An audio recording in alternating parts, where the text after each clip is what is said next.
एक परिवार में 8 साल के अंदर 3 मौत होती है, तीनों अलग अलग। पहली मौत के करीब 5 साल बाद दूसरी मौत होती है और दूसरी मौत के 3 साल बाद तीसरी मौत होती है। अब ये 3 मौत हुई, लेकिन इस मौत की असली वजह क्या थी, इस मौत के पीछे कोई साजिश थी नहीं थी, दुनिया को पता नहीं था। पहली मौत होती है 22 जून 2017 को, और ये जो पहली मौत हुई ये एक बुजुर्ग की मौत थी। एक माँ बेटा गाड़ी पर जा रहे थे दिल्ली के करीब हापुड़ के पास, और अचानक एक रोड एक्सीडेंट होता है। कोई अननोन व्हीकल गाड़ी आकर टक्कर मार देती है। बेटा माँ को लेकर हॉस्पिटल पहुँचता है। वहाँ जाकर बताता है कि वो बाइक पर जा रहा था, किसी गाड़ी ने टक्कर मार दी, माँ के सर में चोट लगी है। अस्पताल पहुँचने के बाद थोड़ी देर में ही माँ की मौत हो जाती है। अब माँ की मौत रोड एक्सीडेंट में हुई, पुलिस ने यही लिख कर दे भी दिया, बात आई गई हो गई। इसके बाद करीब 5 साल बीत जाते हैं। 2017 के बाद 2022 आ गया। वही शख्स अपनी पत्नी को लेकर एक रोज़ हॉस्पिटल पहुंचता है। पत्नी को डायरिया हुआ था, बीमार थी कुछ दिनों से, और अस्पताल ले गया। अस्पताल ले जाने के अगले दिन पत्नी की मौत हो गई। यहाँ पे कोई लिखत पढ़त नहीं, बीमार थी, अस्पताल में मौत हो गई। 2022 के बाद 3 साल गुजर जाते हैं। अब इस परिवार में तीसरी मौत होती है। तीसरी मौत उसी शख्स के पिता की थी। अपने पिता को लेकर ये शख्स रात को एक हॉस्पिटल पहुंचता है मेरठ में, और वहाँ बताता है कि उसके पिता का रोड एक्सीडेंट में चोट लगी है। जिस दिन वो दाखिल हुए उसके अगले दिन पिता की भी मौत हो जाती है। अब 8 साल के अंदर पहले माँ, फिर बीवी और फिर बाप, 3 लोगों की एक ही घर में मौत हो गई।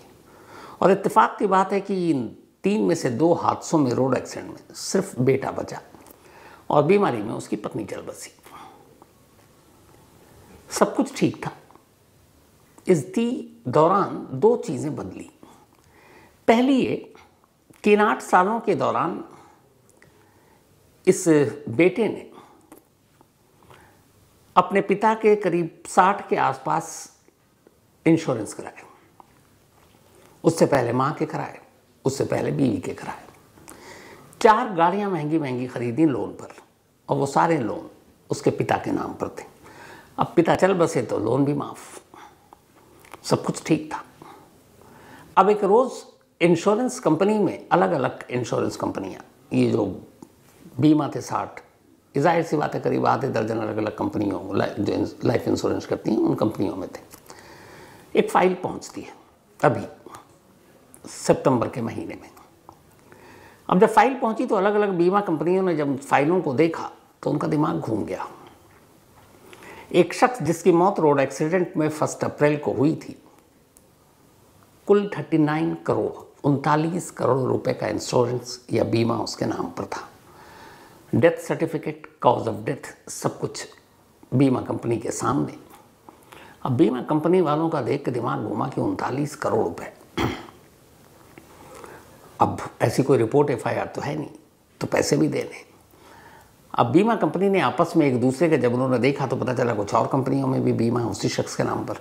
उन्होंने जान पहचान के जरिए उनसे भी पता किया तो पता चला कि यार ये तो करीब 60 ऐसे इंश्योरेंस है, और ये सारे इंश्योरेंस पिछले 5-6 सालों में हुए हैं, और इनका सिर्फ प्रीमियम जो है वो 30 लाख रुपए था। अब जब ये सारी चीज़ें देखी और फिर देखा कि जिसने बीमा कराया है, जो नॉमिनी है, उसकी हैसियत क्या है माली, तो पता चला कि वो तो 25-50 हज़ार रुपये महीना कमाने वाला शख्स है। अब 25-50 हज़ार रुपये महीना कमाने वाला शख्स 39-40 करोड़ रुपए का इंश्योरेंस कराए। इंश्योरेंस कराने के लिए आपको प्रीमियम भरना पड़ता है, जितना ज़्यादा इंश्योरेंस उतना ज़्यादा प्रीमियम। तो सिर्फ 30 लाख रुपए प्रीमियम वो हर साल कहाँ से दे सकता है, जबकि उसकी आमदनी तो इतनी है नहीं। अब इंश्योरेंस कंपनी को लगा कुछ गड़बड़ है, पर वो अभी भी कुछ तय नहीं कर पा रहे थे। बस वो जांच कर रहे थे, इंक्वायरी कर रहे थे, उन्हें लगा कि देने तो पड़ेंगे। पर इसी बीच में एक और चीज़ हो जाती है। एक महिला पुलिस स्टेशन पहुंचती है, पुलिस स्टेशन से SP ऑफिस पहुंचती है, और वहाँ जाकर वो कहती है कि मुझे अपने पति से खतरा है। मेरा पति शायद मुझे मार दे आने वाले वक्त में। पूछा गया क्यों? पहले तो पुलिस वालों ने टरकाया, घरेलू झगड़ा लड़ाई होगी। तो उसने कहा नहीं, मेरे पति पे इसलिए मुझे शक है, मैं जान बचाकर इस वक्त अपने मायके में रह रही हूँ। उसने मुझ पर हमला भी किया था कि उसने 3 करोड़ रुपए का मेरा बीमा कराया, और जहाँ तक मुझे जानकारी है मेरे पति ने जब जब जिस का भी बीमा कराया वो इस दुनिया में रहा नहीं। तो अब मेरा बीमा हुआ तो इसका मतलब है अब मैं भी जाने वाली हूँ, इसीलिए आई हूँ। अब जैसे ही उस पुलिस वाले तक ये बात पहुँची, उन्हें याद आया कि मेरठ में एक टीम है स्पेशल पुलिस की जो इसी इंश्योरेंस पॉलिसी को लेकर हो रहे क्राइम पर अच्छा खासा काम करती है। वो महिला आला अफसरों तक पहुंची। इसके बाद उसकी कहानी सुनी गई। अब जो कहानी जब सामने आई तो पता चला कि जो महिला थी उसने बताया कि मेरी शादी कुछ साल पहले विशाल सिंघल नाम के एक शख्स से हुई जिसकी उम्र है 37 साल। शादी के बाद पता चला कि मैं उसकी चौथी बीवी हूँ, लेकिन इस दौरान जब मैंने अपनी तरफ से छानबीन की तो जो मेरे पास जानकारी है वो ये कि मैं उसकी चौथी नहीं शायद 14वीं बीवी हूँ। यानी उसने मुझसे पहले 13 और शादियाँ की, लेकिन उसकी बीवियों का क्या हुआ मुझे नहीं मालूम। हाँ, पहली बीवी के बारे में हम सबको जानकारी है कि बीमारी से उनकी मौत हो गई थी। अब जब पुलिस ने ये सुना, फिर ये भी सुना कि अभी 3 करोड़ रुपए का बीमा कराया बीवी का, पुलिस का भी दिमाग घूमा। अब इस दौरान में उधर इंश्योरेंस कंपनी अपनी तरफ से तफ्तीश कर रही थी। अब पुलिस ने इंश्योरेंस कंपनी को अलग अलग अपने तरीके से पूछताछ करनी शुरू की कि विशाल सिंघल की फैमिली में कब कब किस किस का इंश्योरेंस हुआ है, नॉमिनी कौन है, कितने कितने का हुआ है। जब ये सारी इंक्वायरी सामने आई तो एक अजीब कहानी सामने आई। पता चला कि 22 जून 2017 को हापुड़ में जो रोड एक्सीडेंट हुआ था और जिसमें जो बुजुर्ग महिला मरी थी वो विशाल सिंघल की माँ थी। विशाल सिंघल की माँ का भी बीमा हुआ था और विशाल सिंघल की माँ की मौत के बाद पॉलिसी के तौर पर 25 लाख रुपए विशाल सिंघल को मिले जो उसने उनका इंश्योरेंस कराया था, 25 लाख। ये एक टेस्ट था जो उसने अपनी माँ पर किया था कि इंश्योरेंस कराते हैं, इसके बाद माँ की मौत हो जाए तो फिर बीमा की रकम ईजिली आती है कि नहीं। अब उसने असल में अपनी माँ के सर पर वजनी चीज़ मारी, सर पर गहरी चोट लगी। इसके बाद वो अपनी माँ को लेकर खामोशी से हॉस्पिटल पहुँच गया। उसने कहा मैं बाइक पर जा रहा था, किसी ने टक्कर मारी, माँ गिर पड़ी, सर में चोट लगी। हॉस्पिटल वालों ने भी ज़्यादा कुछ किया नहीं, पुलिस वालों ने भी इन्वेस्टिगेशन नहीं किया। 2017 का ये केस है, 8 साल बाद आज भी ये पता नहीं कि जिस गाड़ी से टक्कर हुई थी वो गाड़ी कौन सी थी, आज भी अननोन है। तो पुलिस ने सीधा सीधी सिंपल केस बनाया रोड एक्सीडेंट का, अपनी तरफ से कोई जांच की नहीं। डेथ सर्टिफिकेट मिल गया, हॉस्पिटल का रिकॉर्ड मिल गया, कॉज ऑफ डेथ मिल गई, इंश्योरेंस कंपनी को उसने भेज दिया। 30 दिन से 180 दिन के बीच यानी 6 महीने के बीच मौत की रिपोर्ट करने और रिपोर्ट पुलिस की सौंपने के बाद इंश्योरेंस कंपनी अपनी तरफ से तसल्ली करके पैसे दे देती है। तो जो 25 लाख रुपए का बीमा था विशाल सिंघल की माँ का, उनकी मौत के कुछ महीने बाद विशाल सिंघल के अकाउंट में आ गया, क्योंकि वो अपनी माँ का नॉमिनी था, प्रीमियम वही भर रहा था। अब इसके बाद उसने खामोशी बरती। इसके बाद उसने अपनी पत्नी का बीमा कराया, पहली बीवी का। अब पहली बीवी का बीमा कराया और ये बीमा की रकम ठीक ठाक थी। बीमा कराने के बाद शक न हो, माँ के बीमा से पैसा आ चुका था, सुकून से ज़िंदगी गुजारने लगा। फिर थोड़ा वक्त बीता, माँ के साथ अब उसने धीरे धीरे अपने पिता का बीमा भी कराना शुरू कर दिया। इसके बाद 2022 की तारीख आई और 2022 को एक रोज़ वो अपनी बीवी को लेकर हॉस्पिटल पहुंचता है। कहता है इसकी तबीयत ख़राब है, डायरिया है। हॉस्पिटल में उसकी बीवी का इलाज होता है, लेकिन बीवी बच नहीं पाती, अगले दिन डेथ हो जाती है। डेथ सर्टिफिकेट, अस्पताल का रिकॉर्ड, रिपोर्ट इंश्योरेंस कंपनी को भेजता है। कॉज ऑफ डेथ बीमारी थी, इंश्योरेंस कंपनी को कोई शक नहीं होता है। और कुछ ही महीने में विशाल सिंघल के अकाउंट में इस बार फिर एक नॉमिनी के तौर पर अपनी बीवी के इंश्योरेंस के बदले 80 लाख 80 लाख रुपए आ जाते हैं। तो 80 लाख और माँ के बीमा के 25 लाख, मतलब 1,05,00,000 5 साल में उसके अकाउंट में आ चुके थे। कीमत थी 2 मौत। अब पता चला कि उसने अपनी बीवी को शायद स्लो पॉइजन दिया और इस तरीके से दिया कि किसी को शक भी ना हो। अब चूंकि बीवी को डायरिया, मौत हो गई, उसके बाद कुछ हुआ नहीं, रिपोर्ट पता नहीं कॉज ऑफ डेथ असली क्या है, केस खुला नहीं। अब 2022 के बाद जब माँ और बीवी दोनों निपट ली, तब इसने धीरे धीरे अपने पिता के नाम पर बीमा लेना शुरू किया। 2022, बल्कि कुछ इसने 2020 में ही ले लिया था, माँ के टेस्ट एपिसोड के बाद कि बीमा की रकम मिलने में कोई दिक्कत तो नहीं आएगी। धीरे धीरे करके उसने कुल 64 एग्जैक्ट नंबर जो है, इसने अपने पिता मुकेश सिंघल के नाम पर 64 बीमा अलग अलग कंपनियों से लिए, जिसकी वैल्यू थी 39 करोड़। अब इसने यह बीमा ले लिया। बीमा लेने के साथ साथ इसने 4 महंगी गाड़ियां एसयूवी खरीदी और सारे लोन जो है ईएमआई पर पिता के नाम पर कराए। अब पेशे से ये एक फोटोग्राफर था, इसके पिता की एक फोटो शॉप थी छोटी सी। बाप की विरासत इसने संभाली। बहुत ज़्यादा कमाई नहीं, 25 से 50 हज़ार रुपये महीने की आमदनी, उसी से घर चलता। अब इसके पास 4 महंगी गाड़ियाँ, देखते ही देखते रंग ढंग स्टाइल रहने का सब कुछ बदलने लगा। आस पड़ोस के लोगों को भी शक होने लगा पर उन्होंने कभी सोचा नहीं कि जिसके घर में हर मौत के बाद एक शख्स बड़ा होता जा रहा है, उसके पीछे की वजह क्या हो सकती है। कभी इस लेवल पर वो गए ही नहीं सोचने, कौन सोचता है। लेकिन जब तीसरी मौत की बारी आई 1 अप्रैल 2025, तो ये फिर एक अस्पताल पहुंचा। एक दिन अपने पिता को लहूलुहान हालत में लेकर वहां जाकर कहा कि मेरठ के पास एक एक्सीडेंट हो गया और पिता को चोट आई है और उसे भी मामूली चोट आई है। अस्पताल में एडमिट किया गया। 1 अप्रैल 2025 को 2 अप्रैल 2025 को मुकेश सिंघल यानी कि विशाल सिंघल के पिता की मौत हो जाती है। मौत हो गई। अब इसके बाद थोड़े दिन उसने इंतज़ार किया और फिर वही खेल।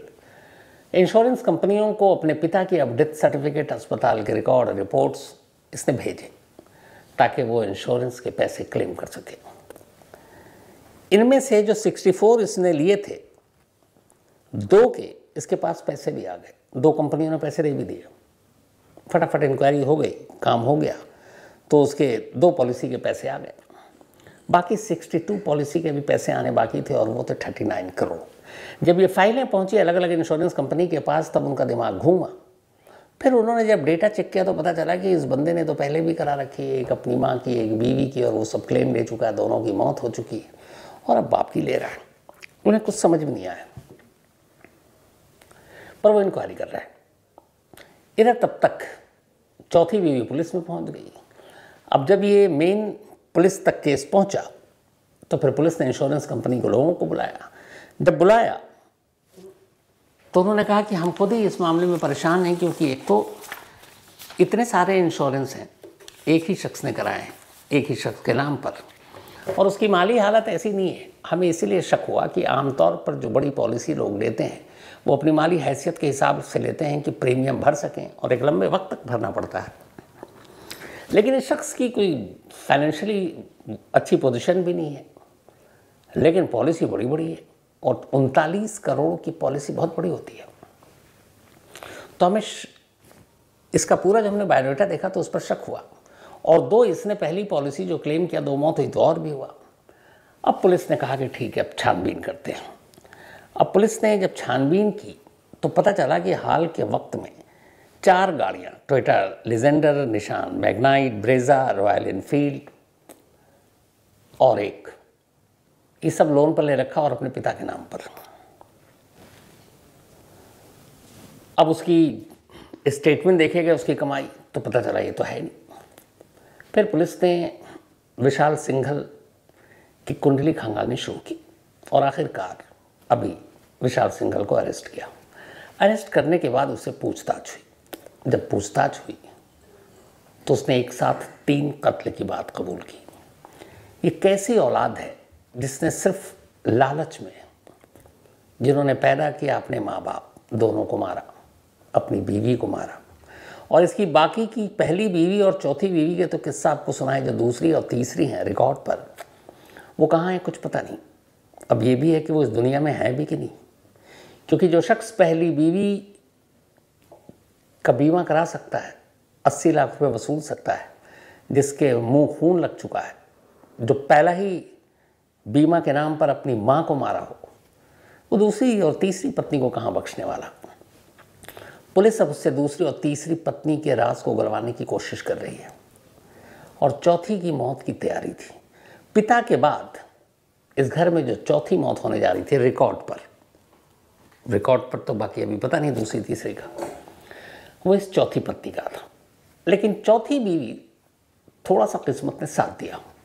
हुआ ये कि जब पिता की मौत हुई तो पिता की मौत के बाद उसने देखा कि बहुत सारे इंश्योरेंस कंपनी के लोग घर आ रहे हैं और पूछताछ कर रहे हैं, हाँ भाई कैसी तबीयत थी, क्या हुई थी उस दिन, क्या हुआ था, एक्सीडेंट कैसे हुआ। अब घर में बीवी है तो वो भी ये सारी बातें सुन रही है। तो जब सुन रही है तो उसने उससे पूछा कि ये क्या है, क्यों लोग आ रहे हैं। तो उसने कहा इंश्योरेंस कराया। तो उसने कहा ये सारे, बीवी भी पढ़ी लिखी उसकी, ये अलग इंश्योरेंस कंपनी, ये अलग अलग कितने इंश्योरेंस हैं। तब उसने ये सोचा कि बीवी उसका साथ देगी। उसने कहा कि देखो हमने बहुत सारी पॉलिसी ले रखी है और करीब 40-50 करोड़ रुपए हमारे पास आएंगे, तुम्हें हमारी मदद करनी पड़ेगी।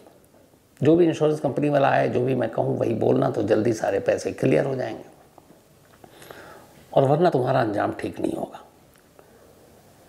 अब उसे लगा कि कहीं पति ने जानबूझकर तो ये पॉलिसी नहीं की थी। फिर उसे अपनी सास की कहानी याद आ गई कि मरी थी और वो इंश्योरेंस के पैसे मिले। पहली पत्नी की उसकी याद आई।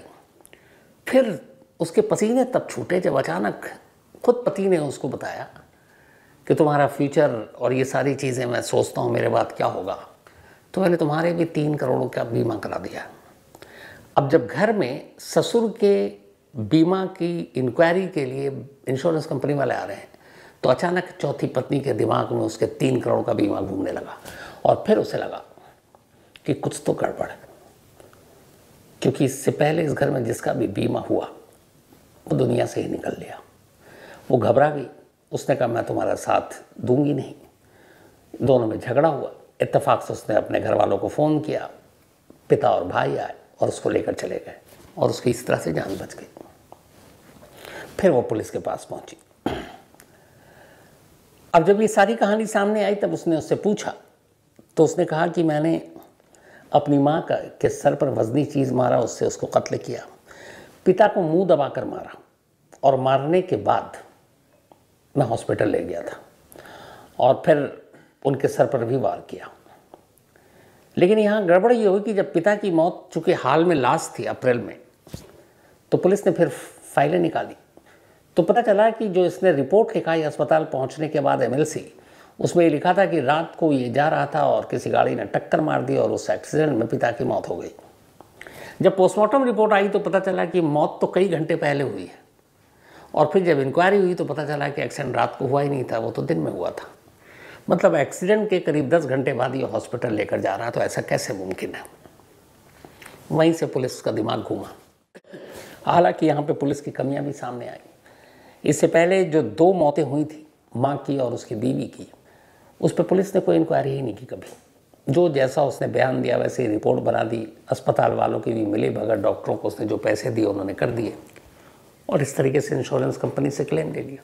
अब पुलिस के सामने चैलेंज ये है कि इन केसों को अदालत तक कैसे ले जाएंगे, सबूत, क्योंकि पहले 2 जो पहली मौत हुई है वो मौत कैसे, कत्ल, नेचुरल एक्सीडेंट, इसको साबित करना बड़ा मुश्किल है। साथ ही दूसरी और तीसरी बीवी कहाँ है, उनकी सच्चाई क्या है, और चौथी बीवी की अगर बात में दम है कि ये चौथी शादी नहीं उसकी 14वीं शादी है, 13 कर चुका, तो फिर क्या वाकई उसने 13 शादी की और पहली के बाद फिर 12 बीवियों का क्या हुआ। तो क्या ये सिर्फ 3 खून नहीं है, बल्कि अगर गलती से 12 और 3 15 मर्डर है। ये वो सवाल हैं जिनके जवाब इस वक्त स्पेशल टीम पूछताछ करने के बाद तलाश रही है। लेकिन इस कहानी से ये पता चलता है कि ये पैसा और ये लालच इंसान को कहाँ तक ले जाता है कि अपने ही माँ बाप को अपने हाथों से मार देता है। और ये सारी दौलत, बाकी चीज़ें ये रह जानी हैं। लेकिन जब आदमी सोचे तब तो, जिसके दिमाग में ही लालच और खून सवार हो जाए, फिर उसके लिए सारी बेमानी चीज़ें, फिर रिश्ते भी कोई मायने नहीं रखते। तो ये